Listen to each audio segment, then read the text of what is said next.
Well, good question. I mean, you know, it's so difficult to really explain the WBAI to people because there are all these different things that are happening in a parallel fashion. But on the national board, this group that's here in New York has developed allies on the national board. Believe it or not, we had the only radio station who had board members who would go to the national board meeting and talk negatively about this radio station. All of the other board members from the 4 other stations, I never, in all the years that I've been going to the board meeting, ever heard them say in front of the national board anything negative about their station. It was always spoken of in glowing terms. When they got home, they fought. But our group has had a habit of some of the people going to the national board and poisoning the water. So they have allies on the national board. Those allies have been able to take over control of the national board. For instance, they fired the CFO, Lonnie Hicks, black CFO, who had come up with various ways of helping the network. He's the one who, after the troubles back in 2001, eradicated a $5.2 million debt through creatively negotiating and getting grants and doing a lot of things. He was able to eradicate the entire debt.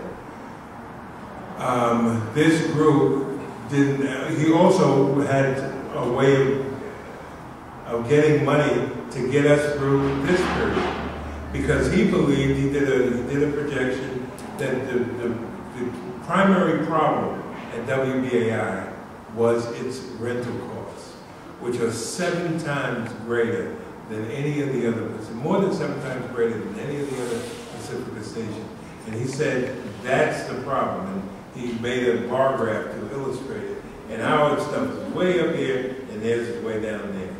And well, New York City's outrageous. yes, right.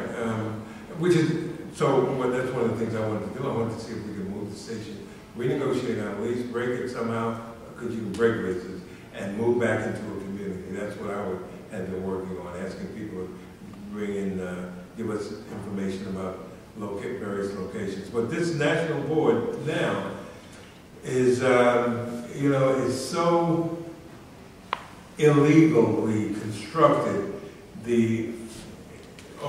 Once they fired Lonnie, then Dan Siegel, who was the acting executive director, he said, he's a lawyer, he said, I don't want any part of this, I quit. So then Grace Aaron became the chair of the board. She was already chair of the board, then she became the interim executive director.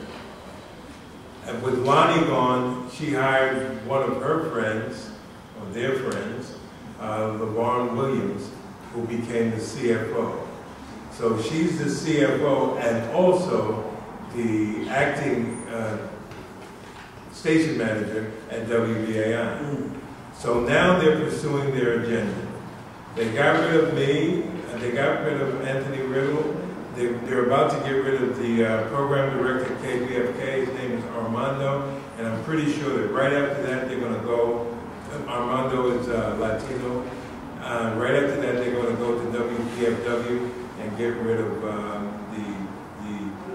station manager that's there. They want to transform the network. Now that they've got this power, they're not hiding what it is that they want to do. They're coming out and saying it. If you read the hit piece that was in Indie Media, LeVon Williams says that they're going to transform the network, and they are. And I don't think that people are going to like what it's going to be transformed into.